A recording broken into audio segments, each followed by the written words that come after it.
A large fire at a marina near the Columbia River threatens to impact the Dungeness crabbing season that's just about to get underway. Huge flames tore through the Ilwaco Landing facility last night. And the building is still smoldering this morning. This happened at the Ilwaco Landing facility, which is just north of Astoria, Oregon, on the Washington side of the Columbia.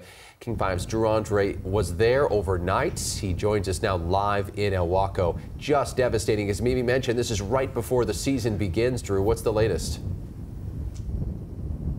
Well, good morning. Yes, that is. The season is just set to start next week, and now we know there are thousands of crab pots that were destroyed in this fire. Behind us is the harbor area here at Ilwaco, and where this fire took place was on this landing area just on the other side over there. It's pretty foggy actually out here this morning, so it's tough to tell, but we do know that there are a couple fire crews that are out there. They're keeping an eye on this as it continues to smolder so far this morning. The good news is no one was injured in this fire over here at the landing that destroyed that building, but really the big impact here is all those crab pots that were destroyed. Let's take a look at some of the video from yesterday. As this fire was raging in the early afternoon yesterday, a plume of black smoke. It was nasty enough to trigger a warning from the county for people to stay in their homes. When we got here last night, we could still really smell that smoke. This morning, it seems with the wind that subsided a little bit. Now, fire crews have been on the defensive since early evening yesterday. That fire burned thousands of crab pots in the facility. The big issue here, the commercial Dungeness crab season starts next week, so those in the fishing industry have been prepping their pots for the upcoming season, and it's unknown what impact this fire will have on their year. Earlier in the day there was hope, hey, how bad is it? It's bad.